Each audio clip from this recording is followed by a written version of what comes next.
Steven, here we are. The last regular season, just your pregame show man of the year. When you think of the regular season of the 2022 NFL season, what comes to mind? It was just bizarre. Just a bizarre season. I don't know. This is like, it's kind of similar to last year. It's just, when I think of this season, it's pretty much dominated by the AFC quarterbacks. You know, the 49ers are that one team in the NFC that everyone's going crazy for. Last year, it was like the Packers, I think, right? The Packers were that one team.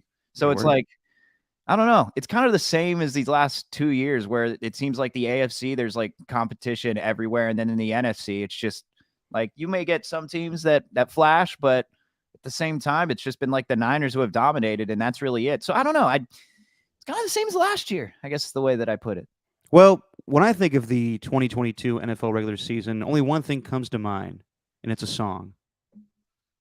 What's that Whopper, song? Whopper, Whopper, Whopper. I want a big old Whopper. Someone give me a Whopper. I rule this day. BK, have it your way. You rule. That was Nice. Yeah, my favorite. Literally, that has been the song of the season. Every commercial break, every waking hour, it's catchy as hell. Yeah. Well, catchy, but not in a good way. Like at least "Scoop There It Is" was catchy.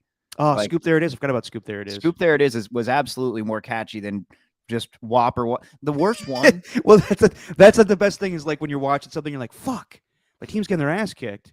I'll be right back. Whopper, Whopper. Yeah. My favorite one was like there's this Texans fan who posted like a caption in the like a video of himself watching the game, and the caption was like, when you think your team is about to win, and then they just throw a pick six that loses the game, and this song comes on, and he's just like watching. The worst one was the chicken Whopper though. Chicken, chicken, chicken, chicken, chicken, chicken, certified chicken. It's like, dude, do you think anyone really, like, not to disparage Burger King, but for one, who goes there anymore? Nobody goes to Burger King willingly. Well, I got to be honest. I do think about that when I watch those commercials. Like Wendy's has like the mozzarella new sandwich. Oh yeah. And when I watch those commercials, I'm like, I'm not like I don't really do fast food anymore. But when I do, I think about, McDonald's is always good, and that's like the go-to for everybody. But I'm like, yeah, I don't have Wendy's that much anymore. And I did on the way home with Alon when we were doing that 8-hour drive. Right. I should have got that mozzarella thing, but that probably would have been a risky thing in the car. That would have been a bad idea. I've been watching this cooking guy on YouTube who, sorry to cut you off, but I watched this cooking guy on YouTube who's like making a version of it himself. And he opened the Wendy's, and it's like, and he cut it in half, the Italian sandwich. Yeah. You're good. Just, you dodged a bullet there. And I would have got one in the middle of nowhere too. So, right. Have your imagination go at it. Burger King, though, because of that damn song, I'm like, yeah, I go for a Whopper, actually. It's the power of advertisement, Steven. I've had a lot of Whoppers in my life. Like, I used to go there all the time. Well, as a kid, I was, it'd be like one or the other. Like one day it'd be McDonald's, one day it'd be Burger King. And there's chicken strips, like not good. Burgers okay. Fries actually pretty solid. But yeah, I haven't been to Burger King in a long ass time. I used to think I might go now because of that damn song.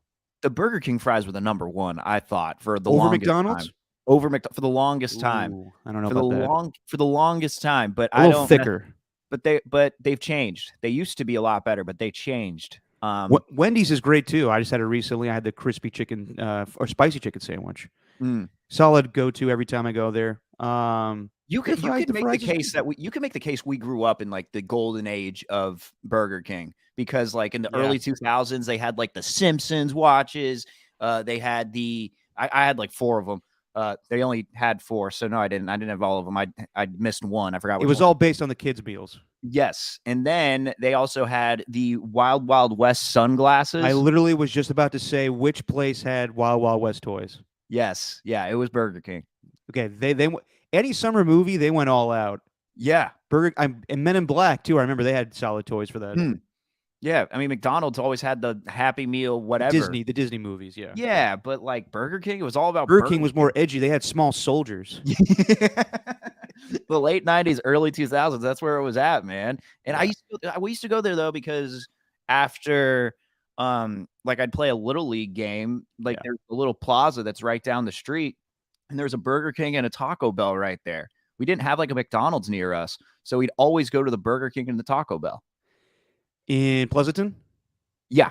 No, in Fremont. So if you ever So this is for all the people out there in the Bay Area who have the knowledge of this. If you go from 680 to 880, the little street that you have to go on, like the little thing, I don't even know what you call it. The intersection, I don't know. It's like got a whole, I didn't even know it had a whole highway number to it. It's like Highway 282 or something. But yeah, on the left, if you're going from 680 to 880, you'll see on the left there's a Burger King and a Taco Bell. Used to go there all the time. I bet you did. Taco Bell. My fondest memories of doing summers in the Bay Area with my dad was going to whatever summer, like soccer thing I did, which I fucking hated. And then afterwards going to downtown Danville where they had that Burger King right across the street from Domenico's. And you get the Happy Meal of whatever it was, Small Soldiers or whatever movie that was coming out that summertime. So those were good times. Wait, hang on. We got Ernie here. He worked at Burger King. The Rodeo Burger was legit. The Rodeo Burger was I don't remember that. No, they never advertised it. It was just right there. It's like the Rodeo Burger. What's that? It was just a little cheeseburger with a little onion ring and barbecue sauce. Little Rodeo Burger. And then the chicken sandwich. I always went back and forth on the chicken sandwich. At Burger King? I was never a huge fan because the length of it. Yeah. You know what I mean? It wasn't like a circular sandwich. It was like long. You're more of a girth guy when it comes to chicken sandwiches. All right. Anyway, fast food aside, if I had to think of the NFL regular season, I would say kind of a slight, it's always football, but a slight disappointment with how much things were hyped up in the offseason. And I know I keep going back to this, but like so many of the moves from Russell Wilson to Matt Ryan, all the big moves that were made, the Raiders obviously with Devontae Adams and Chandler Jones, and Devontae Adams panned out.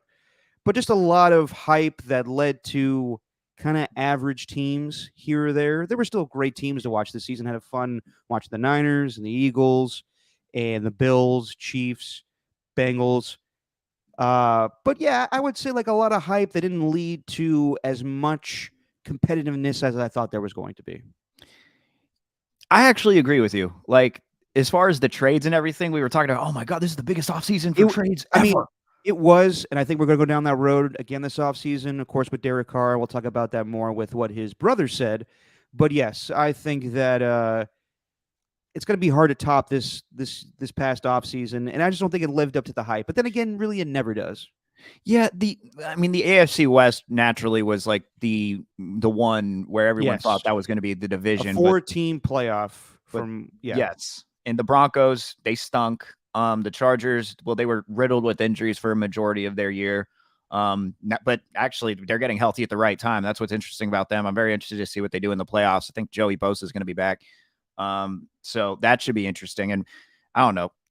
And just random side note on the Chargers, like Mike Williams, I don't know if there's any player that week after week makes as tough of catches as he does. Like, oh yeah, the one he had last week was pretty sweet. It's just week after week with that guy. But anyway, AFC West kind of disappointing. AFC North, the Bengals naturally were dominant, and I mean, you had the Steelers. They're kind of coming on right now, but I don't know if they're really going to be a threat in the playoffs. Probably not, but they have a very good chance to make the playoffs. The Ravens have been a really weird team. Just a strange one because you don't feel like they're that good, but then you realize like, oh, this Bills-Bengals game on Sunday would have, or not Bills-Bengals, the Ravens-Bengals would have had implications had it not been for the alterations, which I'm sure we're going to get to as well. But we will. But then like the AFC East, still it's just all Bills, and then the Dolphins have been a disappointment these last 5 games, and then the AFC South is still the AFC South, and then like in the NFC, you're right. It's really all the same.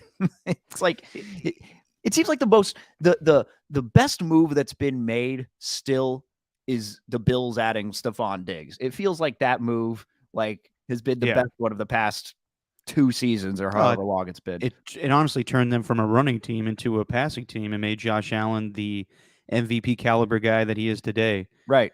So yeah, let's get into it. Strange. Yeah. Wow. I never really thought about it in its totality until you asked me that question. Just a weird season. And then then you cap it off with what happened on Monday Night Football last week. And it's just like, oh my gosh. So I'm glad you and I did the podcast when we did, because if we would have done one later, it probably would have been grim and unknowing of the life of Damar Hamlin. I don't know if I would have wanted to do one. Yeah. To be honest, there's too much because and this is what I'm glad about. I'm sorry, I'm just cutting you off, but I just had this thought in my head. I usually cut you off. But it could lead to a lot of just unnecessary speculation, and that's kind of what I'm glad that ESPN didn't do. I agree.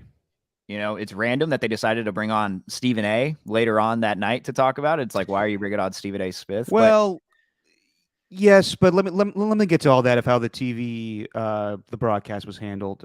So last time we did a show, you and I were here Monday, and we were previewing the Bills-Bengals game, and it was no denying it was going to be a huge game. It had huge playoff implications, maybe even MVP implications with Josh Allen and Joe Burrow. And the game started off with a bang. Joe Burrow went down, scored a touchdown, threw one to Tyler Boyd, and then, there was a field goal, and we only got to the first quarter, and then everybody knows the story by now. T. Higgins went over the middle and collided with Damar Hamlin, and Damar Hamlin went into cardiac arrest as a result of the hit. You and I were texting back and forth about David Carr's comments, and we will talk about that a little later. And then you text me, wow, that looked terrible. And I got to be completely honest. Sometimes when injuries happen and they don't look terrible to the point where you got to see if the guy's okay or not, I kind of turn away with the hope that everything's fine. And then you texted me that, and I was like, wait, what's going on actually? So I turned my attention more to the game because I also had the Warriors game going on. And the visual of Damar Hamlin getting up and then collapsing was scary because at first you're like, oh, he had a concussion. The lights went out. He just fell to the ground. And then as time goes on, you're like, this is taking a long time. And then you hear, or actually you see the faces of Josh Allen and Tre'Davious White and Stephon Diggs all crying. And you're like, what's going on? And then Joe Buck goes, they kept going back to him, and I'm sure he was annoyed with this, saying, there's nothing to report, there's nothing to report. And then finally he goes, they're giving CPR to Damar Hamlin on the field right now. Yeah. Let me learn that he had a ventilator, or sorry, not a defibrillator on the field. And usually teams, I've never seen anything to the point where at least we didn't get a thumbs up from a guy or an applause of like, okay, he may not be playing football for the rest of the year, but he'll be okay. That didn't happen. Right. We left with Damar Hamlin left that field with us wondering what's going on. Is this guy going to live or die? And I thought that the Bills handled it fantastic. I know a lot of people were wondering if they were going to play that game, and I think at some point they were. There's a lot of speculation going on with the 5-minute breather thing. Joe Burrow was throwing passes. Stephon Diggs was rallying the Bills. You looked like they were going to go back and play that game. And then, from what it sounds like, when you hear the press conferences from Zach Taylor and Sean McDermott just went to Zach Taylor and said, I can't coach this game. Right. I should be there with Damar Hamlin. And I'm glad that the Bills left it up to themselves. I was okay with whatever they wanted to choose. If they felt comfortable playing that game, even though how eerie and weird that was going to be, that's their right as players. But you talked to we had a bunch of guys on this week, and everyone was in agreement, from old players, from Brent Jones to Kurt Warner came on with us to Dante Whitner. All of them said that game should not have kept going on. So I'm glad that the Bills and Bengals came to that decision, and it wasn't the NFL's decision. It sounds like it was the players' decision. And yeah, just a scary thing. And to the latest news now with Damar Hamlin waking up and doing a FaceTime with the Bills for a team meeting. You have to wonder if that's going to make them, rally and go forward. But whatever the case may be, I thought that it's a hard situation. I know that everybody was upset with the NFL didn't cancel the game immediately. It's just unprecedented. No one's ever started a game and then not finished it. But as far as the Bills and the Bengals this week, I commend them, and I'm glad that Damar Hamlin did not lose his life and he is doing better. Well, also, when we're sitting there on our couches just watching it unfold, time is moving really slow. I have a feeling for the NFL, time was moving really fast at that point. Like, they're not just, I don't think they were even, I actually believe it when, not so sure how I feel about the whole, yeah, we didn't tell ESPN to that the 5 minutes on the field thing was real. I'm actually, I haven't even dug as deep into that. Like, it just felt at the time like, would ESPN really have said anything and just made that up? But anyway, no, I think that like time was moving probably really fast for them in that moment. You know, I mean, for the first 10 minutes, they thought they might have lost a player like right on the field. They had no idea what was going on. And then after, you got to make the decision, like, we need to postpone this game, but also there's so much that goes into it. You know, you got to write statements. You got to probably you got to jump through a lot of hoops to do it. So it's very easy to say, like, as we're sitting on our couches watching it, they need to suspend this game immediately. Like, what's the NFL doing?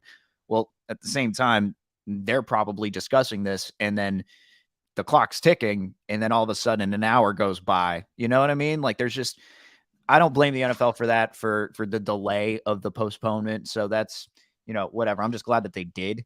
And yeah, that I've never seen anything like that on a broadcast. They went to commercial break, I think 3 times in the middle of it. And then when it started going around on Twitter, that's when Buck felt like obligated, I guess, to say, like, just to let you know, in this, during these commercial breaks, as we've been doing this, like, he was administered CPR. It's like, what? Yeah. You know, so it became real. And then what was it?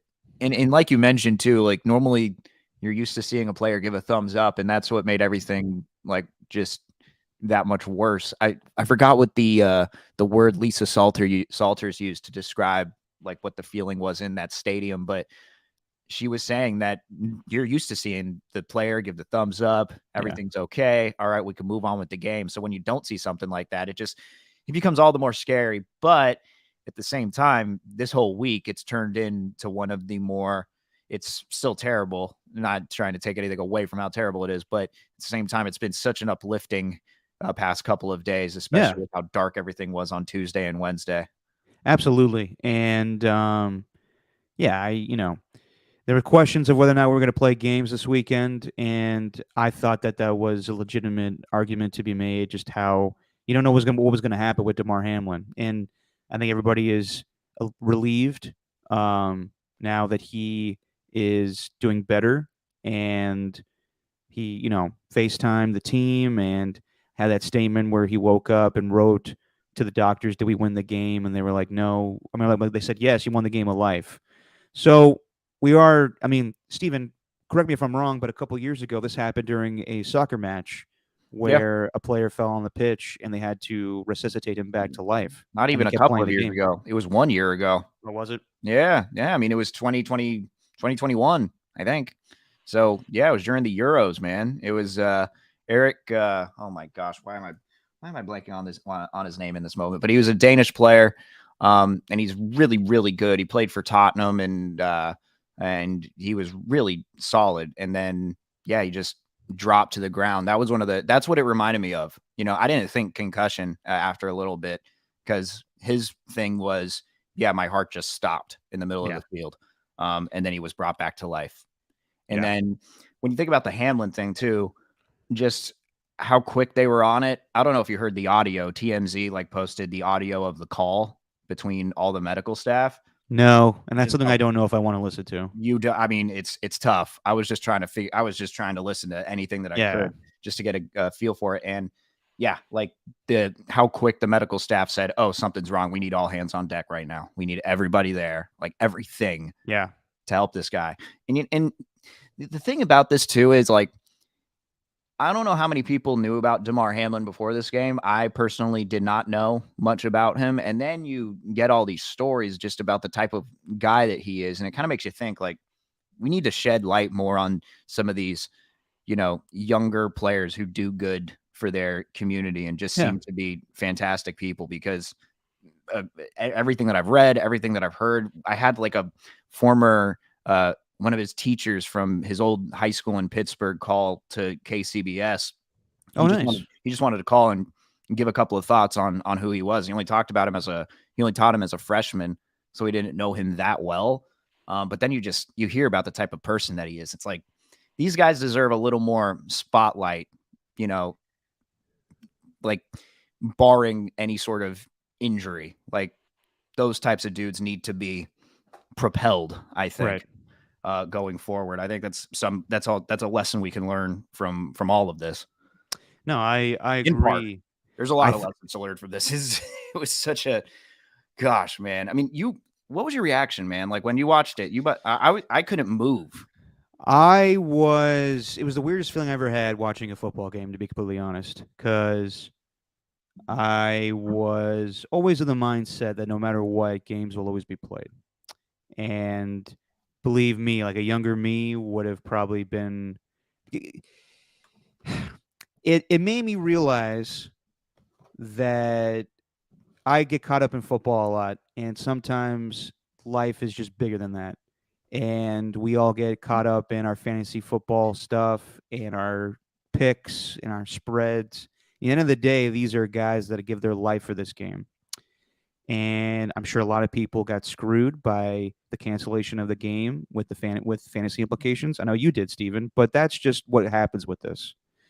And it was weird because I was mixed, where I was going to be pessimistic and thinking that they were going to continue playing the game because that's just what I'm used to.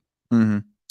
We had Donte Whitner on earlier this week, and he said that back in 2007, I don't know if you remember this, Steven, but Kevin Everett was a tight end for the Bills who on the first play of the season suffered a spinal cord injury. Mm. And he was down on the field for a while until they got him up and he gave a thumbs up. But Donte Whitner admitted to us back then he wished that he could voice his displeasure of going back and playing that game.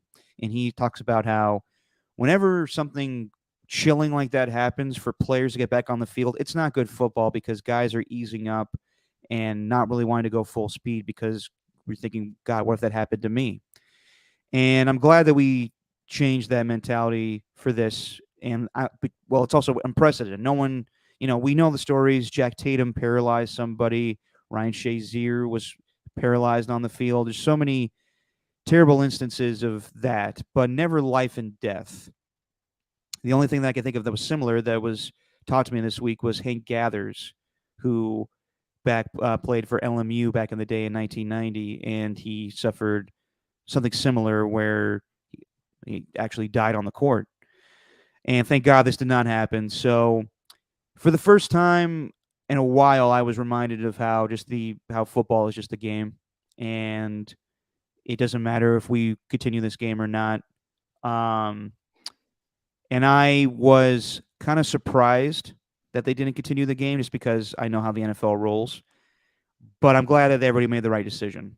So, yeah, it was a weird feeling. I knew the importance of the game itself, but also, I mean, someone's life at stake. So as far as how it was going to proceed forward, I didn't know what was going to happen after that. That was the biggest mystery of it. Really didn't matter, but are we going to pick up and play this game tomorrow? Or are we going to play it later in the week?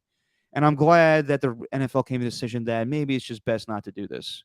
Maybe it's just, we have these COVID protocols of canceling games, and, the NFL was lucky to never cancel a game during COVID. They have played all, every week of that season.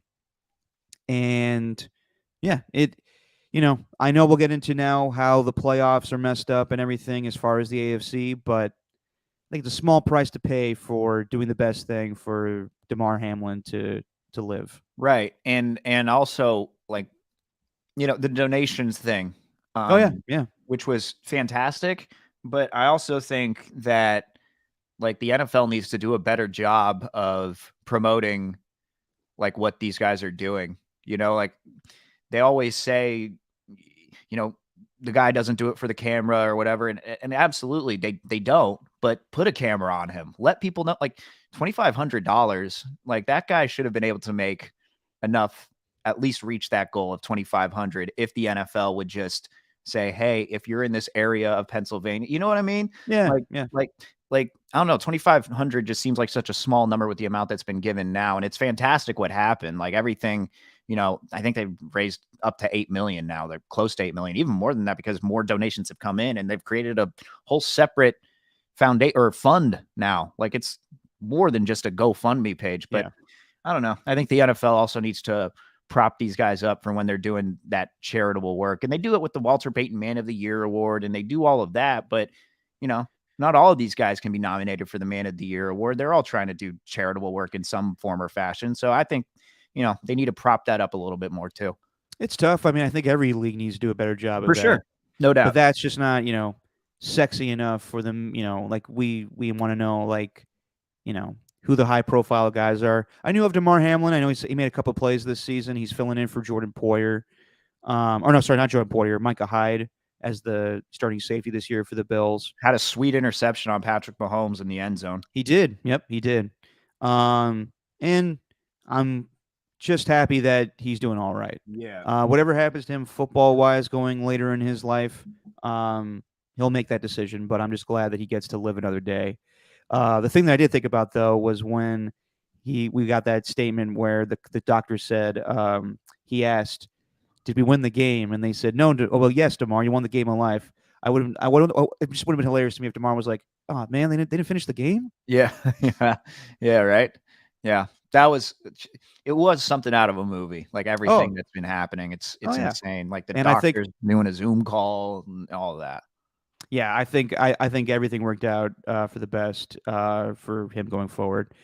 And I will say this: something like this happens, you get a lot of people that don't know about football get to speak out. I know CNN was covering the story, and I think everybody did a great job. But I think also there was a lot of negativity about football in that moment, and I thought it should have been more about DeMar in his life, where some people were discussing, should football be played?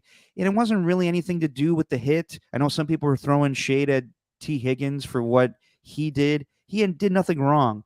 It was a freak thing. It was an absolute freak thing. The guy's heart exploded on impact. That doesn't happen normally in football. I know people are upset with head injuries and everything, but it had nothing to do with anything as far as the game being played. It was just a freak thing. And I think people need to remember that. Yeah, and it also like brought me back to the Ryan Shazier hit too. Yeah. Like that hit ruined his career, and it didn't look like much. Like upon viewing, it doesn't look like much. And it was kind of the same thing with this hit. It just looked like a routine football tackle. Like, and that's kind of where that's almost like the scariest ones, where it's just where it's routine, but something is truly wrong. Like that's almost like the worst of it. I saw Ryan Clark bring up like his hit on Willis McGahee. I remember watching that game. It was Ravens Steelers in the playoffs, and I remember watching that at my friend's house. And like he said, as soon as Willis McGahee said we were okay and we can move on, it was all good. But it's just like the forceful hits like that one. It's not like those are always going to be the ones that are the most devastating. Some of them are just routine, like you don't think much of it, but it just takes a tiny little thing. And then I don't like straight up, I didn't even look at any of the negative stuff that was coming out about this, especially when it came to like I heard, I didn't see anything, but I got texts like, are people really bringing up vaccinations right now? And I think like one of these dudes who's been on Joe Rogan before said the reason that this happened is because he was vaccinated or something. It's like, what are you talking about? I don't even want to touch that. And it's just this stuff that people think of. And the worst too was also when what's it called? When the doctors were speaking, or like his friend, business partner, that guy, I think Jordan Rooney was his name. Yeah. The spokesperson for the family, who's just updating people because people are interested. I'm like seeing people who are saying like these people are only doing this for clout. It's like no. His interested in hearing about his life and his what uncle. is happening. His uncle was doing a fantastic job updating everybody, and he just wanted to get the story out there so people can know that DeMar is doing well. And a a lot of negative stuff came out of this week, but also I think a lot of positive stuff came out. I thought ESPN, who normally dives into the hot take stuff, did a fantastic job with covering it. I thought Joe Buck and Troy Aikman did a fantastic job. Troy Aikman was the first one to say on the broadcast, I don't think we should be playing this game. I thought that Scott Van Pelt did an amazing job. I thought Ryan Clark did an amazing job. Just, it's tough because that's like, as far as the game, like, yeah, it was huge. It was going to be the highest rated Monday Night Football game they've had in quite some time, because we know the truth. When it goes to cable, they don't get as many sexy games as they had in the past. And having this game, for the playoff implications that it had, was going to be huge. And for them to realize it's not going to happen now, I thought they handled it very well. They had to fill the time. Amazing job by everybody that did at the broadcast that night, in my opinion. Yeah, that's why they're in the position that they're in. That's why Suzy Kolber's been doing it for so long. Whatever issues that you have with Adam Schefter, he dealt with it perfectly. Scott Van Pelt is a pro's pro. Like, this is why he's in the space that he's in. Like, you can think about all the sports broadcasters that could be working like on the last night or the last show of the night on ESPN.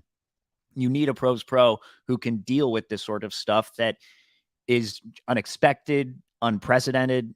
I thought Booger McFarland also did a fantastic job. And it showed the human side to it, because, at some point you kind of stop being, you try to be as professional as you can, but at some point, like, you could bring emotion into it. And I thought they did just the right amount, like there wasn't any speculation about what's going on. All it was we hope he's okay. Like, this is what we know. Like, we're not going to try and think of anything further. Like, I don't even think they really used any past examples of things like this really happening, which is good, because that's the type of thing that can really stir fear and create that around people. So yeah, just all around, I thought they handled it brilliantly. I thought so. Now, I know a lot of people are upset with what Skip Bayless tweeted that night. And I will say that Skip did that incredibly. He just did it at a poor time. He tweeted that out at a poor time to suggest that, he was thinking about the game more than Damar Hamlin in that moment. And I understand everyone's outpour of anger, but I think everybody wanted to point the finger, be angry at somebody at that moment, because the reality is that is something that we're dealing with now with this game not being played. You understand what I'm saying, Stephen? Like, I understand people were upset with Skip Bayless in that moment, but it is something that people are bringing up now, in that, the game not being played, it has huge ramifications with how we go forward with the playoff picture. So while it was terrible for him to tweet that in that moment, and I thought he handled like a child the next day with Shannon Sharpe on his show, I do think that now we are dealing with the fact that this game is not being played. It has huge ramifications for the playoffs for the AFC. Yeah, but it's the timing of it. It's justified with what happened on the field that day. It's the timing of it. And and whatever that was that he did afterwards, that was not an apology by any stretch. No, it was shitty. Like, he easily could have said, like, hey, this is what I meant in the moment. I didn't mean to take the focus off of Damar Hamlin. I didn't want to do that. Like, he didn't apologize or do anything. He basically, I can't even remember what he said, but then also not letting Shannon Sharpe even talk, like, during a monologue. Yeah. And I mean, it's like me last week when you're trying to explain your Vegas story and I kept on sidetracking you. You could have easily just wanted to punch through the computer and strangle me. I took a listen back to the podcast. I kind of realized the first half hour. Yeah, you were fine. It wasn't like, shortened. But it wasn't like Skip being like, excuse me, I know you're talking about your brother that was paralyzed on the field, but I am not apologizing. It's like, dude, just let him. He says the tweet I disagree with. Well, let me. It's just like, what? It's I don't know. And I personally think, like, that was real with what Shannon's reaction was. I don't think 100%. I don't if think anybody doesn't know, Shannon Sharpe had one of the biggest what if in NFL history is Sterling Sharpe. His brother lost his career because of a neck injury. Mm-hmm. He could have been right up there with Jerry Rice and Michael Irvin in the 90s, but a neck injury ruined his career, and he went on to be a fantastic broadcaster. but that hits home to Shannon. And I realized this week I personally didn't talk to, but having former NFL players on Tolbert and Copes this week just makes you realize how much of a lifelong bond it is for everybody that plays. So I think, broadcasters have an opinion about whether or not the game should have been played. I think it was unanimous in front of all the former athletes. You can't go on and play that game, and they did the right thing. Now, that being said, we got to preface it every time we say this, but the most important thing was Damar Hamlin's health, and he will be fine going forward. But now we have to deal with the fact that game was not played. So the NFL decided to change the structure of the AFC playoffs. And there was questions on whether or not we're going to play games this week. Judging on what would have happened with Damar Hamlin, I could have made the case for not playing games this week, and then you push everything back. You try to make up the Bills-Bengals game. It's just too hard. It's too hard to do all that stuff. So I'm glad they did with what they came up with this, but it is kind of convoluted and complicated.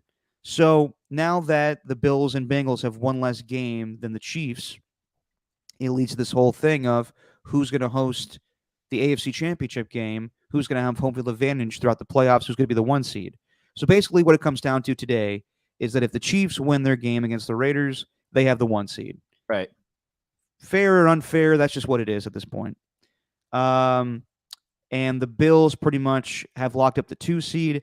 If that game would have been played and the Bengals would have beat the Bills and the Raiders would have beat the Chiefs, the Bengals would have had a shot for the number 1 seed.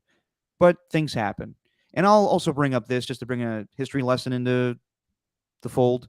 The 72 Dolphins, when they went undefeated, did not host the AFC Championship game. Back in the 70s, they rotated who had home field advantage based on division. So that was unfair to me. Looking back on history, this will be unfair to some people. But at the end of the day, if the Bills don't have a problem with it, if the Chiefs don't have a problem with it, if the Bengals don't have a problem with it, then I think we all should not have a problem with it. I just think it's weird that we're going to have the AFC Championship game if it's between these 3 teams at a neutral site. That's weird to me, but it is what it is at this point. Well, it seems the Bengals do have a problem with it, though. They have a problem with this, and I agree with them. So here's the whole thing. Please explain this. I was kind of looking forward to this because this is one of the most complicated things that's happened in football. I think somebody tweeted out, explain this to me like I'm 5 when they read the resolution. I'm like, yes, please, somebody do it. I will do my best because I think the only thing I really am versed in is playoff scenarios. And I'm not like Steve Kornacki, but I'll try my best. This is like, you ever seen basketball, Steven, when Dan Patrick and Kenny Mayne are explaining the different playoff scenarios that it ends with Kenny Mayne saying and if there's a tie, we'll have a sack race for the next consecutive Sundays. Yeah. Just some convoluted thing. All right, so here's the deal. So now that the Bills and Bengals have one less playoff game than everybody else in the NFL, this is what the NFL has come up with. If the Bills and Chiefs win, and if the Bills or Bengals make the AFC Championship game with the Chiefs, it will be played at a neutral site. So let's say the Raiders beat the Chiefs today. Then the Bills, if they win tomorrow against the Patriots, they get the 1 seed. And then I think that justifies them having home field throughout the playoffs. So if that's the case, to my knowledge, it sounds like the AFC Championship game will be played at Orchard Park in that scenario. See, this is where it gets confusing. I thought the AFC Championship was played at a neutral site if the teams had played an unequal amount of games. I think that only comes into fold if the Bills and Raiders win.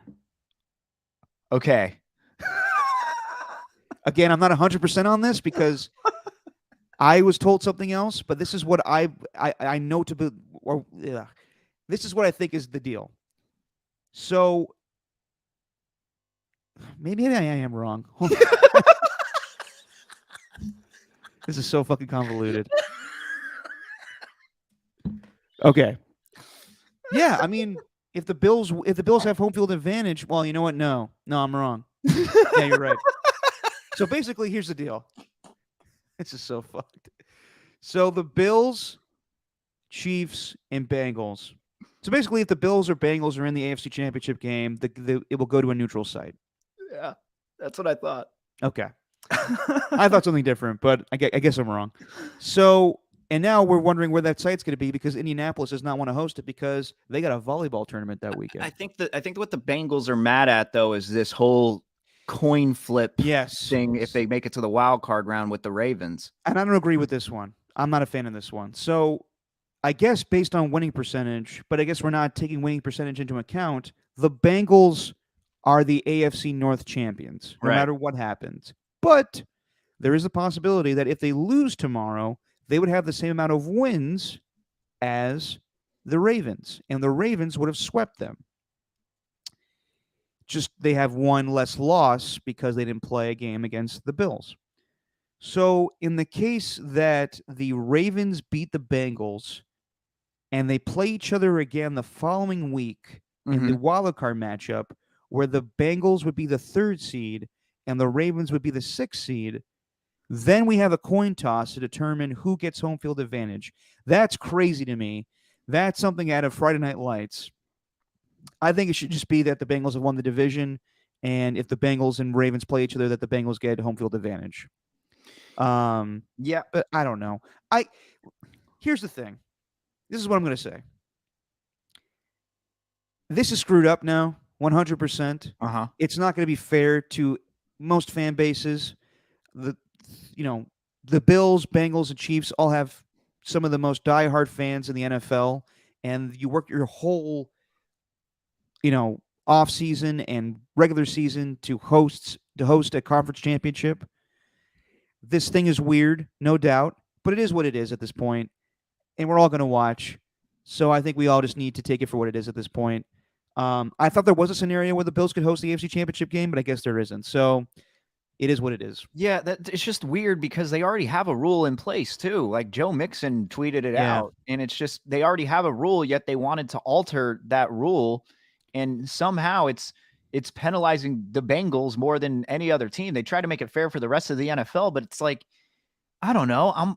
I was at that point where I'm thinking, well, who cares about the other teams? Like, it's okay if the Bills and Bengals only play 16 games, keep the winning percentage, whatever, give them an advantage if they manage to, if they actually win this weekend. It's really, I don't know. They're already at, like, they're already thinking about Monday and everything that happened there. Yeah. It's like, I don't know, man. I get their frustration, but in the end, you're right. You just gotta play on. And the question will be though, like, where is the neutral site? Because like, I'm thinking about like the champion or the semifinal for college football. It's like, all right, Georgia and Ohio State are playing at a neutral site. They're playing in Atlanta. Like, it's not exactly a neutral site. What are they going to do for a neutral site there? I don't know. It has to be like on the most neutral site is the West Coast. Go to the Cal Stadium.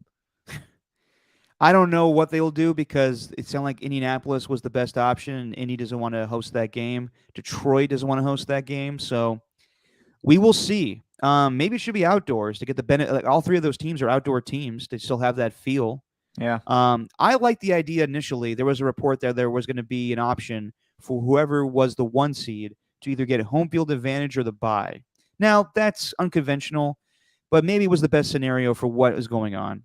Right. And yes, it's a clusterfuck. I completely understand that. A younger me would have been pissed that this whole thing was screwed up. But in the end, it is what it is. It's what we have to deal with. No one has ever seen anything like what we saw this week with a man almost dying on a field. They had to cancel that game. They had to do what's best going forward. If the Bills don't have a problem with it, I know the Bengals have a problem with it, but in the grand scheme of things, I think they'll be okay. It is what it is. I'll just keep saying it is what it is. It's unfair, but it is what it is. Yeah. No, I mean, they made the rule. They made the rule, and you just got to live with it. Yeah. And yes, it is a little college football, like conference championship feel a little bit, but I don't know. Bills fans travel well. Chiefs fans travel well. Bengals fans travel well. I think everybody will be happy. And I think we probably will end up seeing that because those are the 3 strongest teams in the AFC. So we shall see. Yeah. Let's talk about David Carr. Oh. So this was originally supposed to be you and I talking about this for the last podcast, but obviously things changed with what happened in the NFL. So we talked about it last podcast that David Carr tweeted out something that he was going to get ready for NFL Total Access, and he was going to go on that night and talk about how the Raiders screwed his brother, and he's also doing a podcast with the cousins on Harvest Sports. Is that their thing? Yeah, Harvester Sports. Harvester Sports. So before the Bills and Bengals kicked off, this is what David Carr had to say about Derek. Time that I'm only going to play for the Raiders. It's going to be Raiders.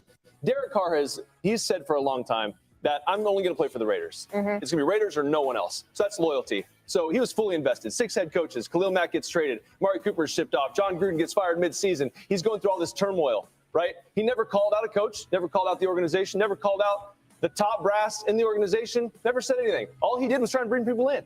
He tried to bring in his best friend, which he was successful at, Devontae Adams. That trade was dead. The Packers and the Raiders weren't going to trade, right? They got on the phone and made it happen. So he's bringing people in the entire time. Is he appreciated for that? No.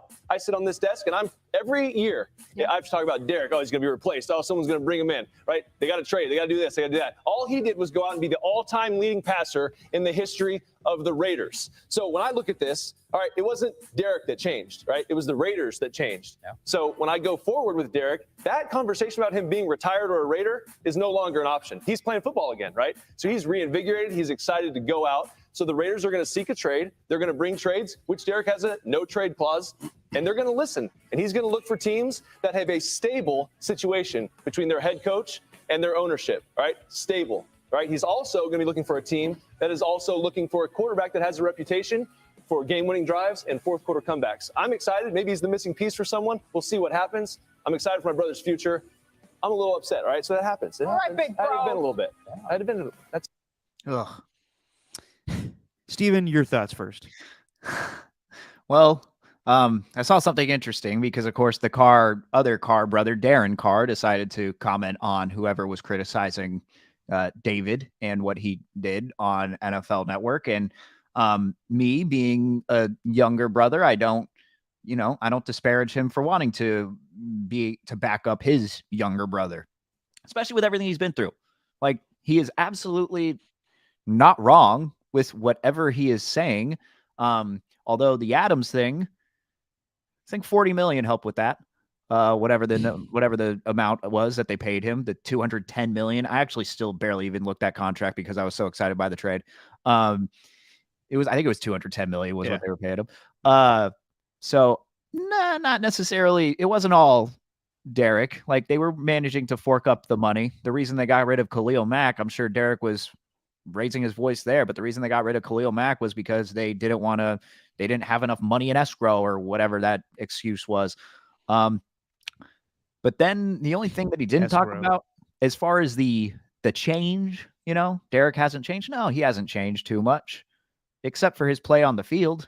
It has regressed this year when it was a make or break year, when they say in the contract, hey, it's do or die for you. Like, if we don't think you're worth the 32 million next year and then the 7.5 guaranteed that we have, like, if we don't think you're worth that, then you're not going to get that contract. That's what it told you.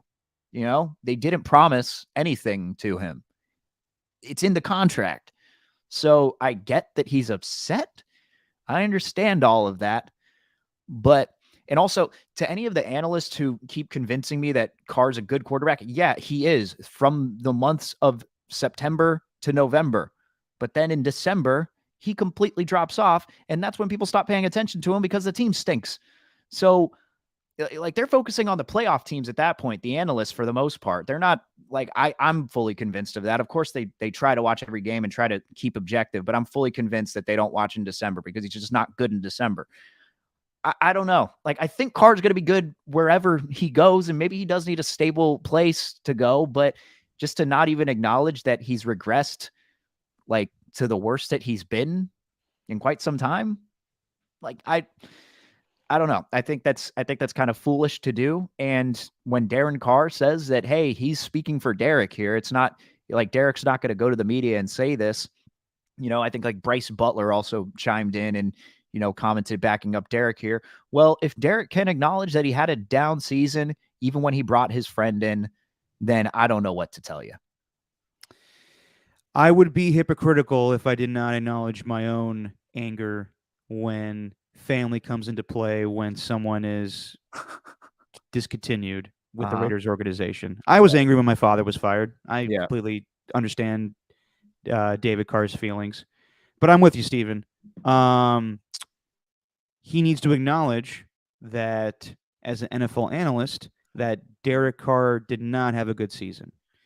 Now, there's one thing where he brings up Derek didn't change, the organization didn't change. And you and I talked about this in our text. Did somehow Mark Davis or Josh McDaniels give Derek Carr the vote of confidence that no matter what, this is a tryout season and you'll be brought back next season? Then that's a little shady. But I didn't like it either. I was looking back and seeing other teams if they did something similar like this. Matthew Stafford kept playing for the Lions. No one shut him down toward the end of the season. And I get it that Jarrett Stidham played fantastic last week, but he's been there for 9 years. Maybe give him a nice send-off. I am in agreement with you, though, that David is speaking for Derek, and he's upset. But also, it's the truth. He did not play well this season, and you need to acknowledge that. And I think he's a little too much with calling the Raiders a more stable or less stable organization. The funny part is the stable organizations for the most part have their franchise quarterbacks. Like, yeah, that's the thing is like the Broncos getting Russell Wilson. They thought he was going to make it a stable organization. They thought they had something there. Turns out it didn't happen. I don't know if it's going to turn into a Russell Wilson situation or like a Matthew Stafford situation for Carr, where he goes to and he just elevates them to an entirely different level. Maybe the Jets are that team. And I think the Jets would be the best place for him to go because they got a lot of talent. I like Garrett Wilson a lot. I think he's like one of the best receivers in the NFL, actually. But as a rookie, no one wants to give him that. That's also why Brock Purdy's not going to win Offensive Rookie of the Year. Sorry. Like, Garrett Wilson's just better, or has been doing this for the entire season. And with, Mike White as his quarterback. Anyway, what about Chris Olave? Chris Olave's right up there too. But anyway, continue. I'm sorry. No, I mean, that's my point, is just I understand what David's feeling because, it's his blood. But at the same time, it's a glaring omission to say that he hasn't played well. So, yeah, I thought it was a little much, to be completely honest. And, a lot of guys are backing Derek Carr. I completely get it. He's been a stand-up guy with that organization. But it is what it is. He did not play well in that Pittsburgh game. A lot of inaccurate passes. And I understand it now. It is justified with how Jarrett Stidham played. And we'll see if Jarrett backs it up today against the Chiefs. But, yeah, I think that going forward, I learned that you can't show your anger and frustration all the time when, things don't go your way. I was upset with the Raiders' decision to not, have my dad be the play-by-play guy anymore. But then things just move on. And I think that David Carr needs to move on. If he keeps voicing this, it's going to be a bad look. Derek will find a new team, but he also needs to be an NFL analyst and not just the Derek Carr analyst.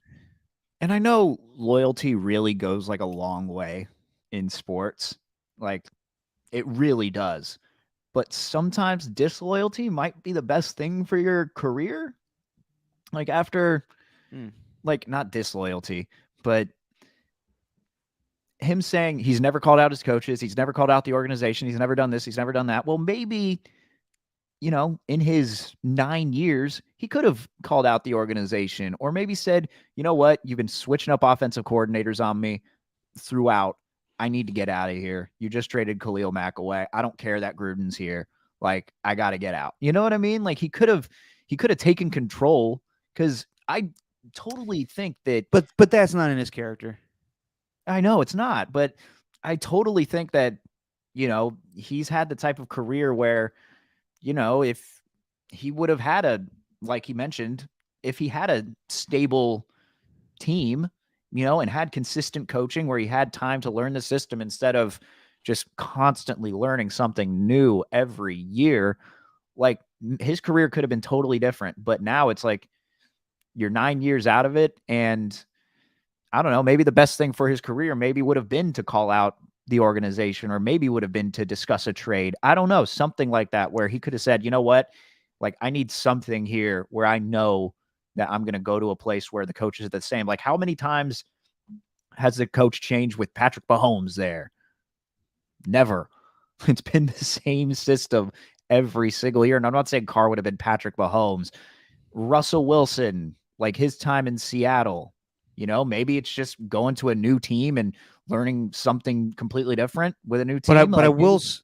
Sorry to cut you off, but I will say Russell Wilson did have changes at offensive coordinator all the time. It was Pete who ran the ship, but as far as the offensive side of the ball, it was constantly changing.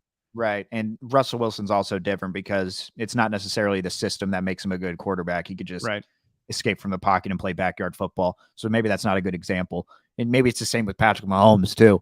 But I don't know. No, I mean, I think Andy Reid helps him, but yeah, sorry. Maybe Carr's, the type of guy that needed that consistency, and he just did not have a fair shake in his career. And you know what? He could be good. Again, like I'm not gonna sit here and be like he's gonna be a total failure and he's gonna he's gonna disappoint whichever fan base that he goes to. No, they're getting a very stand-up individual.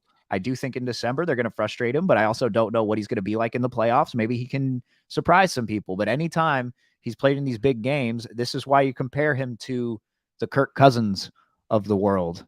And we always have this conversation during the regular season every single year when it comes to Kirk Cousins. Why do we disrespect Kirk Cousins? Why do we not think he's a good quarterback? No, nobody's disrespecting him during the regular season, but in the playoffs, like nobody's talking about Kirk Cousins being a good regular season quarterback. When they lose in the playoffs, nobody cares. Like nobody cares about what you do in the regular season.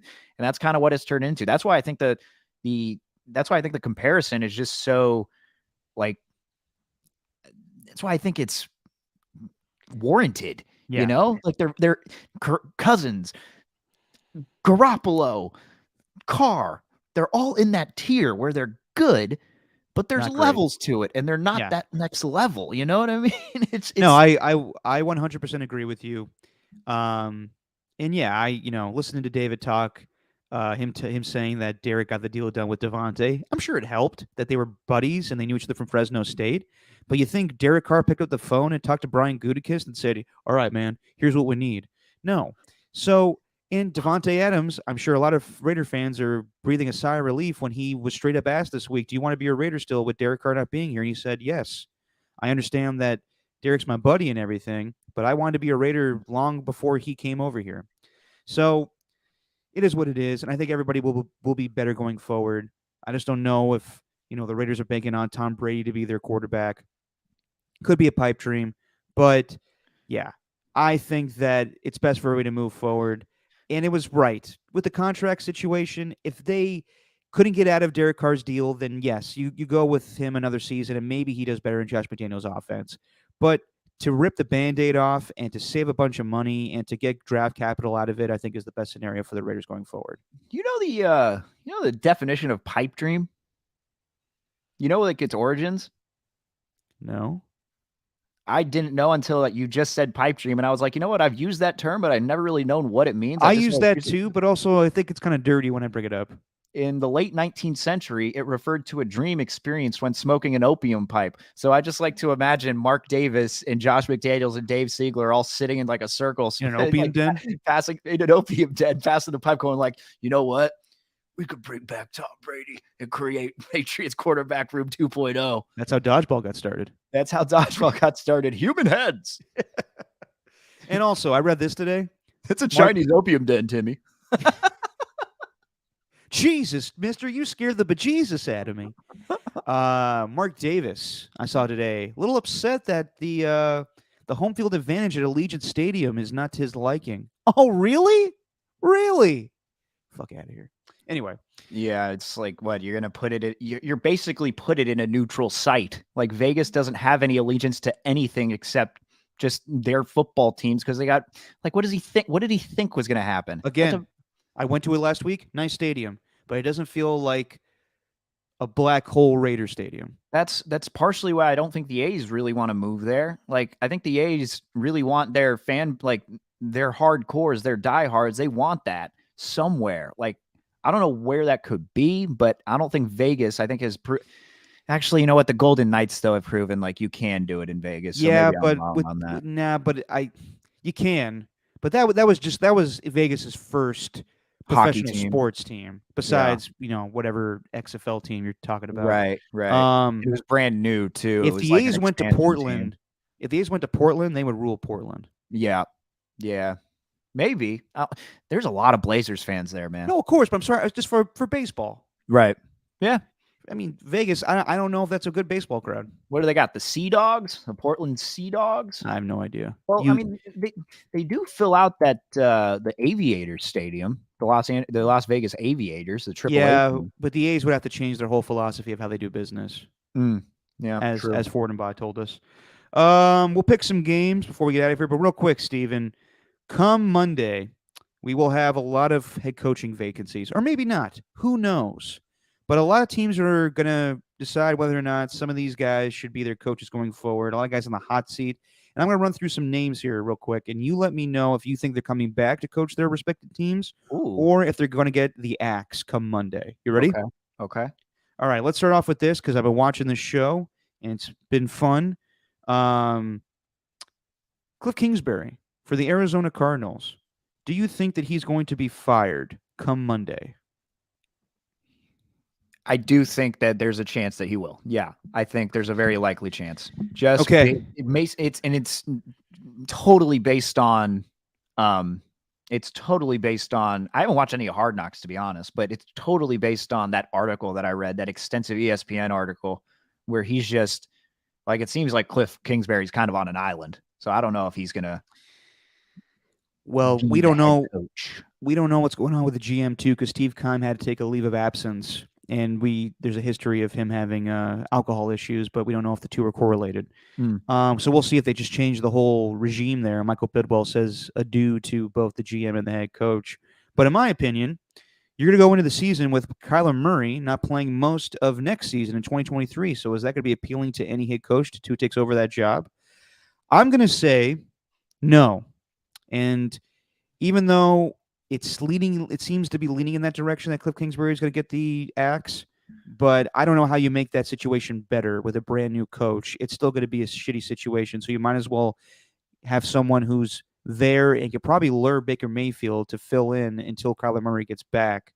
So against my better judgment, I'm going to say Cliff Kingsbury stays in Arizona, but he did talk to the media yesterday, and they straight up asked him, do you think you're going to be the head coach next season? He just answered, I'm just focused on this game this upcoming week. So very well could be that he gets fired, but I think it wouldn't make any sense. By the way, J.J. Watt playing his last game tomorrow. So kudos to him on a great career.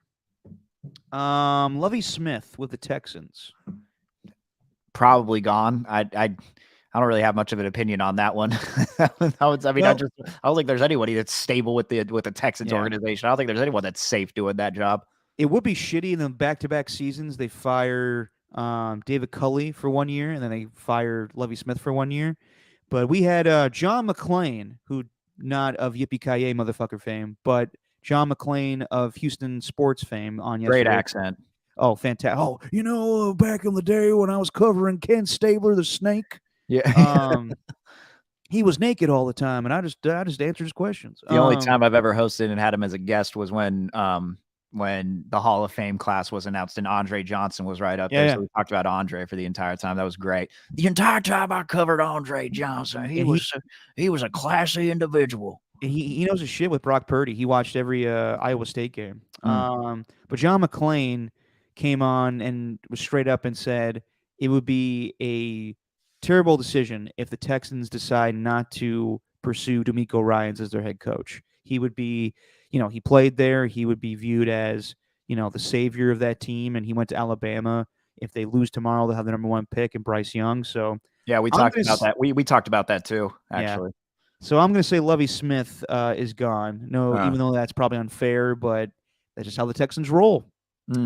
Dennis Allen with the Saints. They're playing better lately. Yeah, I think Allen's going to stay there. I do. I think so as well. They could actually finish 8-9, respectable 8-9 if they win tomorrow. This one is interesting, and I've heard rumors of this lately, and I don't like it. And I've seen it too. I think I know where you're going. If he loses 6 in a row, there's talks that Mike McDaniel will be fired with the Miami Dolphins, and I think that would be a terrible decision. Yeah, that's not going to happen. If the Dolphins had any, well, that's the Dolphins. You know what? Considering how stupid it would be, yeah, they might. They might just do it. They might do that, but I think that'd be extremely unfair. They lost Tua. They're playing better teams, in my opinion, than the stretch of. I mean, this schedule was brutal. Somehow, some way, if they could find a way to beat the Jets with Skylar Thompson tomorrow, then I think it saves Mike McDaniel his job. But also, you can't jump the gun on this. So I'm going to say no. I think Mike McDaniel keeps his job. Also, what was it that was posted to Twitter that went viral? It's like, jokes don't land when you're not winning. And that's true. And I was like, no, that joke landed. That was really funny. You're just not laughing because he's losing 5 in a row. Oh, you're talking about the Mike McGloin joke? Yes. Or no, sorry, Mike McGloin. Matt McGloin. No, that's Matt McGloin. Mike Glennon joke with Mike McDaniel. Well, we're both named Mike. It's not a bad impression too. It's so funny, man. And he's like, and people are like, accusing him of being drunk or something, or being stoned when he was on the podium. But no, like I watched every one of his pressers when he was when he's the offensive coordinator. He's just that, like, see, that gets me, because he works tirelessly, and head coaches don't get enough credit for, and this is why, like, a guy like, Sean, I just saw Rex Ryan, by the way, like on ESPN, just like in tears talking about the Damar Hamlin situation, and how that affected him as a coach, because I think he understands like where he can understand and put himself in the shoes of any NFL head coach, but these guys literally dedicate their lives to the team, to their job, to making sure these guys win, to putting them in the best position to win, no matter how poor a coach may be, as far as his decisions, and maybe his scheme doesn't work. But the reason that he looked like that is because he's talking in the middle of the week as he's preparing for a game where his job may or may not be on the line. So give the guy a little bit of credit for not being prim and proper, or at least given the benefit of the doubt for not being Mr. Upstanding. Hey, I'm wide awake. I'm going to answer your questions like nothing's like, I don't know. These head coaches, they're held to such a standard when they're speaking to the media, but we don't need to stoop so low as to say, oh yeah, he's drunk in the middle of the day. No. That's ridiculous. Because Mike McDaniel, I think, while he's clever and funny at times, I think he handles tough situations difficult. He's just difficult to talk about them in that moment. Like when he had to talk about Tua and his concussion problems, it's hard for him to speak like, because we're all used to him kind of being like, loose and funny. But I mean, it gets to him, and I we don't know how people are behind closed doors. I'm sure that behind closed doors, he's a leader of men to all those people, all the players with the Miami Dolphins. But yeah, to say he's drunk or high, that's ridiculous. I can empathize with him, man. There's a line from Friends, Derek, where Chandler Bing. I love Friends. Do you? No, you don't. But there's a line where Chandler Bing, he makes a joke in an unnecessary moment to somebody who he doesn't know, and then she looks at him, and then he puts out his hand. He says, "Hi, I'm Chandler Bing. I make jokes when I'm uncomfortable." Yes. That's Steven. So I get where Mike McDaniel is coming from in that situation. Right. Maybe he was uncomfortable. You empathize with him. Yes, I do. And then Robert Saleh. Some rumors have that he may get the axe. I don't think that's going to happen either. But then again, Woody Johnson is an impatient man. I actually haven't heard that one. That's an interesting one. But no, I think the team really. Robert Saleh is he's like a player's coach, isn't he? Like, I think the team really loves to play for him. Yeah, I think they'd be doing a disservice if they fired. I mean, the Jets were in playoff, contention along with the Dolphins. But yes, both teams had bad losing streaks to end the season. But I think if they just get a quarterback, if you're the Jets, or if the Dolphins, find a way to beat better teams. Like that schedule was brutal, absolutely brutal. They played the Niners, they played the Chargers, they played the Bills. Mm-hmm. They had to play the Packers, they had to play the Patriots. Who knows? They still could sneak into the playoffs, but just a bad situation for both teams. I think it'd be a disservice if you fired either of them. And then this one, Steven. So I brought this up to you last week, and you seem to believe that why would you fire Brandon Staley now when the Chargers are doing a good job going forward in the postseason? Well, if Sean Payton becomes available, and he is going to be worth a first-round pick, not a draft pick. Some are saying a first-round pick. That'd be ridiculous, but it will cost you.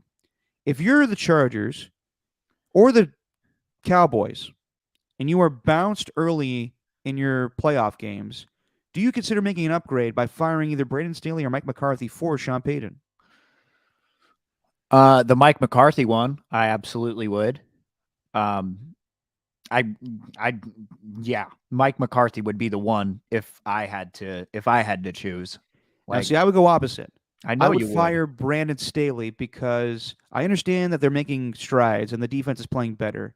But with that quarterback and that offense and that talent, and you're bringing Vic Fangio with you, supposedly, I would not hesitate to make that move. Now, with Mike McCarthy and everything with the Cowboys, I don't know if Sean Payton wants to be second banana to Jerry Jones. And I don't know if he really thinks that he can make Dak Prescott that great of a player. If he wants to be what? Second banana. Never heard that? Is that another saying? I'm throwing pipe dream and second banana at you. Second banana meaning he's not first banana, but he's second banana. Second most important person in the organization or activity. Where did it come from? Was a famous vaudeville skit involving 3 comedians attempting to share 2 bananas. So it's a vaudeville sketch? So second banana means the supporting player, the straight man, the person who serves the boss. Interesting. So yeah, there you go. You used that correctly. It's not like you're surprised. I'm very surprised. Very well done. I'm going to use that moving forward. I don't steal things from me. You already steal my impressions of Kyle Shanahan. Yeah, I would think that the Cowboys already. I mean, if they fire Mike McCarthy, they're probably going to elevate Kellen Moore. That's where I think they're going. And Jerry Jones likes a yes man. So if I had to predict the future, if the Chargers don't make a significant playoff run, I would not be the least bit surprised if they try to get Sean Payton. Gotcha. Yeah. No, that makes sense. Especially if it's but what do you think? Divisional round? Like they need to make it to the divisional round and then his job's safe? Like what are you thinking? Well, if they're matched up with the Jaguars, I like them. So I don't know. I think if they don't beat the Jaguars, then yeah, I mean that's bye-bye. If they're bounced out of the first round, then I don't think they hesitate to make that move. Even if they lose the second round, I think it's going to be hard for the Chargers to be like, this guy wants to coach our team. Why would we say no? And I understand Brandon Staley's done a good job with that team, but you have a chance to make Justin Herbert Drew Brees, and you have Austin Eckler, who's very similar to Darren Sproles and what they had back in the day with the Saints. You already have Joe Lombardi, who's the offensive coordinator for the Chargers, who knows Sean Payton from his days in New Orleans. I think it would be a match made in heaven, but I also understand you doing the guy dirty. If he takes the team to the playoffs, then you fire him. Yeah. No, I think that makes sense. All right, let's pick some games and see how these playoff matchups will go this weekend based on our picks and a little thing we call wins or wangs. Even though we haven't really done the actual punishment. We're taking it seriously from here on out, Steven. Going forward from Week 18 to the Super Bowl, we are keeping track of this shit, and we will do these punishments the following games, or shows, I should say. All right, here we go. First game on the docket today. The Kansas City Chiefs are taking on the Las Vegas Raiders. Josh Jacobs will play today. I saw him on the field warming up, even though that his dad was in the hospital this week. Sad story. But Josh Jacobs will play, and this is for all of the AFC for the Kansas City Chiefs. If they win today, they lock up the number 1 seed. They are 8.5-point favorites, and the over-under is at 52. Chiefs win, Raiders cover, take the over. Ooh. I am going to take the Chiefs to win, and I'm going to lay the points just because we got a little tape on Jarrett Stidham now, and the Chiefs are going to play hard to lock up this 1 seed, so I'm going to take the points. I'm taking the over as well. Then we got a sexy game later on tonight, but not sexy enough for NBC, as this game will be on ABC and ESPN. Tennessee at Jacksonville. The Tennessee Titans have lost 6 in a row, and the Jaguars are on the cusp from stealing a division away from the Titans if they win. The Titans got Josh Dobbs going, and they also have a lot of guys coming back like Derrick Henry and a lot of guys on the defensive side of the ball. The Jaguars are 6.5-point favorites, and the over-under is at 40. I am going to go with, you know what? I'm going to lay the points with the Jags, and Ooh. I'll take the over. I am going to take the Jags to win, but I'm going to say the Tennessee Titans cover. Just maybe a little too hard for Josh Dobbs to pull this off, but I'm going to say they're going to cover this game. And I'm going to take the over. Interesting. Then we got the Tampa Bay Buccaneers going to the Atlanta Falcons. The Falcons are 4-point favorites, and the over-under is at 40. Here's the deal. The Buccaneers have locked everything up. They cannot move up or down. They are locked in at the 4 seed because they are NFC South Division champs. But some people believe that they are going to rest their starters. I don't believe that. I guess Vegas has some intel to believe that because the Falcons are 4-point favorites. But I can't see Tom Brady wanting to take a week off, and he wants to build on more momentum after they won that game last week. So I'm going to take the Buccaneers to win, and I'm going to take the over. Yeah, actually, I'd do the same thing. But what if he does sit? Well, I don't think he's going to, but what if he does? Then we're screwed. So That is true. There we go. Yeah, I'd do the same thing. Just weird picking these games for Week 18. I was looking at that. Yeah, it's like weird that it started out at -3.5 and still numbers were going in on the Falcons. So it's a -4. It's crazy. Next game, we got the Minnesota Vikings at the Chicago Bears. So basically, the Vikings need the Niners to lose in order to get that 2 seed. The Vikings are 6-point favorites, and the over-under is 42.5. The Vikings are what? What'd you say? 6-point favorites. 6 points? Damn, I only have +4. Okay. Yeah, I love a home. You know what? I'm going to take the Bears to cover. Ooh. And the Vikings to win. And what was your over-under? 42.5. 42.5. Yes. I'll take the over on that. All right. Yeah, I'll take the over.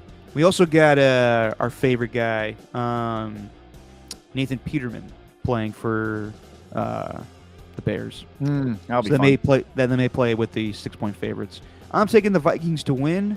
I'm going to lay the points, and I'm going to go under on that bad boy. Then we got the Houston Texans at the Indianapolis Colts. Not anything playoff-wise, obviously, with these two teams, but here's the deal. The Colts are starting Sam Ehlinger. If they lose this game and the Texans win and the Bears lose, then I believe the Bears have the number 1 seed. Or sorry, not number 1 seed, number 1 draft pick in the upcoming draft. Ooh. Damn. So the Colts are 2.5-point favorites, and the over-under is 38. You know what? Give me the Texans. Take the Texans to win. And Take the over. 38's a really low number. I'm going to take the under because I think both offenses are terrible. And I'm going to take the Texans to win as well. Yeah. So there you go. And then we get the Bears getting the 1 seed. Or 1 seed. I keep saying 1 seed. Ugh. What a number terrible number game. 1 pick in the NFL draft. What a terrible game. I know, terrible. Then we got the Jets playing the Miami Dolphins. So if the Dolphins win and the Patriots lose, the Miami Dolphins would be in as the 7th seed in the AFC playoffs. However, Skylar Thompson is going to start for your Miami Dolphins. Right. And on the flip side, the Jets are starting Joe Flacco. The Miami Dolphins are 3-point favorites, and the over-under is 37.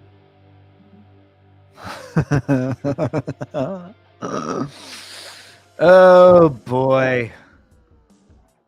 No, I'll take the Dolphins to cover that number, and then I'll take the I'll take the over. Shootout between Thompson and Flacco. Let's go. All right. So you're taking the Dolphins to win, With a Skylar Thompson. Yep. but you're taking the Jets to cover.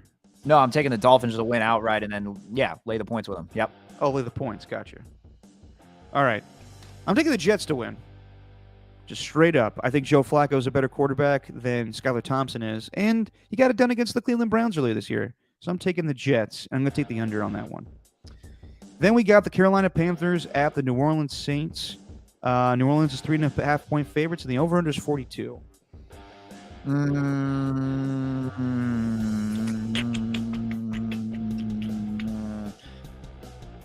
You know what? I think the Panthers can win this one. I'm going to take the Panthers.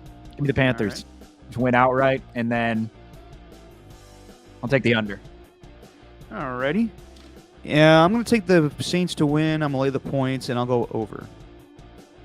Then we got the Cleveland Browns at Pittsburgh Steelers. If the Miami Dolphins lose and the Patriots lose, then the Pittsburgh Steelers could win could be in if they win. Yeah. The over/under is 40 points, and the Steelers are favored by 2.5. Yeah, I'll take lay the points with the Steelers, and I'm going to go under. I think it's going to be an under game. I am going to do the same, except I'll go over. And I think the Steelers are going to get in with the way this sets up. Yeah. I'm taking the Pittsburgh Steelers to make it as a 7th seed in the playoffs, which would be crazy. Baltimore at Cincinnati. The Bengals are 9-point favorites, and the over/under is 39.5. No Lamar Jackson. Yeah, I'm going to lay the points with the Bengals. And what's the over/under? 39.5? Yep. Damn, I got 42.5 here. I'll take the over on that. Whatever. What are you looking at? I'm looking at CBS Sports. They probably have it updated then. I'm probably looking at Yeah. an old thing. I'm going to take the Cincinnati Bengals to win, but I'm going to take the Ravens to cover. It's been a long week for the Bengals, so I'm going to go with that, and I'll take the over. Okay. Then we got the New England Patriots at Buffalo Bills. Quite simple. If the Patriots win, they are in as a 7th seed, but the Buffalo Bills are 7.5-point favorites, and the over/under is at 43.5. Yeah, I'm going to lay the points with the Bills. They're really going to play hard today. And Tomorrow. or tomorrow, excuse me. And then I'll take the under on that. I am going to take the Bills to win, but I do believe that the Patriots will cover. I think it's been a long week for the Bills as well. So I'm going to take the Patriots to cover, and I'll go under. I'm getting word right now, by the way, that the Raiders and Chiefs just did their national anthem, and Gavin DeGraw sang the national anthem, and apparently he is reaching a status of Fergie at the NBA All-Star game with his It's that rendition. bad? Apparently it's that bad. I will take a look after we're done here. Yeah, oh boy. Chargers at Broncos. The Broncos are 3-point favorites because everyone's expecting the Chargers to rest their starters, and the over/under is 40. Yeah, I'm absolutely gonna lay the points with the Chargers here. And you know what?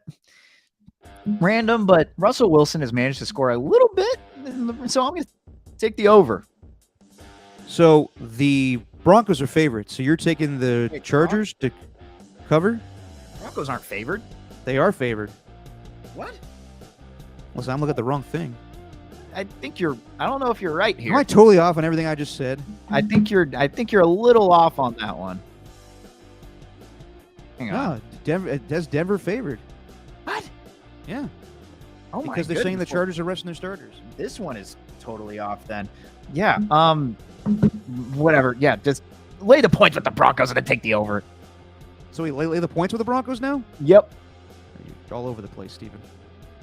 All right. Arizona at San Francisco, 14.5-point favorites for the Niners. If they win, they get the 2nd seed, maybe even the 1 seed, depending on Giants and Eagles. And the over/under is 39.5. Yeah, this is a total we're going to dominate game, and I'm going to take the over on that because I think the offense is going to come out firing too. So, yeah, this is going to be an absolute domination. So lay the points with the Niners. And, yeah. All right, and I'm going to take the under on that one. I'll go with the points with the Niners, but I'm going to go under because I just don't think there's going to be a lot of points scored with David Blau. Then we got the Rams at Seahawks. Seahawks are favored by 6, and the over/under is 41.5. No, we do not, Ernie. I'm going to lay the points with the Seahawks, and I'll take the over. I'm going to have the Seahawks cover, but I'm going to go over as well. Then we got Dallas at Washington. Dallas is 7-point favorites, and the over/under is 40. Who's Washington starting this week? Sam Howell. Yeah, that's right. Yeah, I'll lay the points with the Cowboys. Same here. I'm going to go over. You're going over as well? Yeah. Then we got the Giants at Philly, and Philly's 14.5-point favorites. The over/under is 43. Sounds as if that the Giants may rest their starters. Yeah, and I mean, it looks like Jalen Hurts might actually play. Yeah. So yeah, I'll lay the points with the Eagles and just take the under. Take the under. Yeah. I'm going to go over, but I'll lay the points with the Eagles. And then Lions at Green Bay. The Packers are 4.5-point favorites, and the over/under is 49. Well, this one's weird, isn't it? Because isn't there a chance like that this could be just rendered Yes. like useless? If the Seahawks end up winning, then this game is useless to the Lions. Right. So I think the Seahawks are going to win. So I'm going to. What's the spread again? What'd you have? I don't even. 4.5 for the Packers. Yeah, I'm going to lay the points with the Packers then. This means a lot more for them. And then I'll take the over because it's still a Lions game. And just for shits and giggles, let's have the national championship. TCU at Georgia. Georgia's 12.5-point favorites, and the over/under is 63. Yeah, I don't know anything about college football, so lay the points with Georgia. And take the over? Yeah. All right. I'm going to take Georgia to win, but I'll take TCU to cover, and I'll go over on that one. Huh. Okay. Interesting. All right. And there you go. Raiders and Chiefs have just kicked off, and it looks like we already have a huge play from Mahomes throwing a long pass to Watson, and now the Chiefs are in the red zone. So here we go. Steven, say what you always say, my friend. Oh, it's just our opinion, man. Whopper.